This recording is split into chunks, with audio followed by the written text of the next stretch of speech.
Well, look, I guess I should be flattered. People are coming because I'm the nice guy. That's the reason why it's happening. That I'm a decent man, or however it's phrased. That, that's why they're coming, because Biden's a good guy. Truth of the matter is, nothing has changed. As many people came, 28% increase in children to the border in my administration, 31% in the last year in 2019 before the pandemic in the Trump administration. It happens every single solitary year. There is a significant increase in the number of people coming to the border in the winter months of January, February, March. It happens every year. In addition to that, there is and by the way, does anybody suggest that there was a 31% increase under Trump because he was a nice guy and he was doing good things at the border? That's not the reason they're coming. The reason they're coming is that it's the time they can travel with the least likelihood of dying on the way because of the heat in the desert, number one. Number two, they're coming because of the circumstances in country. In country.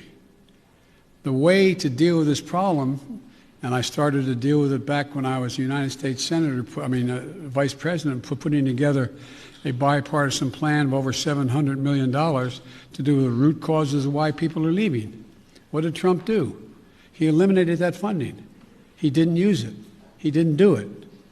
And in addition to that, what he did, he dismantled all the elements that exist to deal with what had been a problem and has been continued to be a problem for a long time. He, in fact, shut down the number of beds available.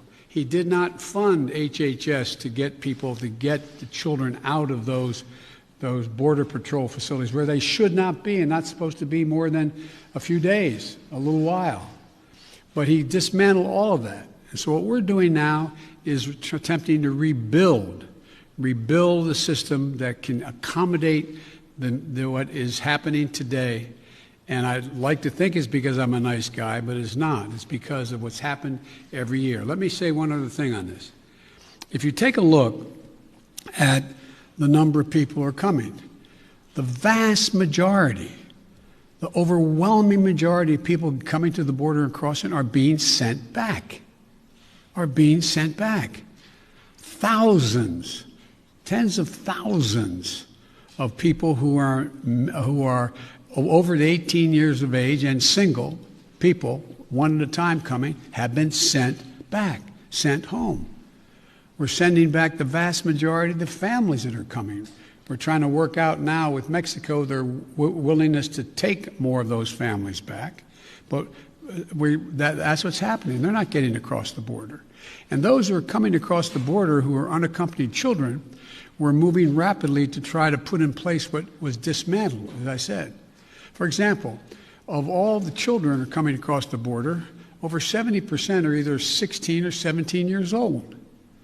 We're not talking about people ripping babies from mother's arms or little 3-year-olds standing on the border. Less than, I think it's 1.5% fall in the category of the very young. So what we're doing is we're providing for the space, again, to be able to get these kids out of the Border Patrol facilities, which no one should be in any longer than 72 hours. And today, I went to, for example, I used all the resources available to me, went to the Defense Department, and the Secretary of Defense has just made available Fort Bliss, 5,000 beds. Be immediately available, 5,000 beds in the Texas border. So we're building back up the capacity that should have been maintained and built upon, that Trump dismantled. It's going to take time.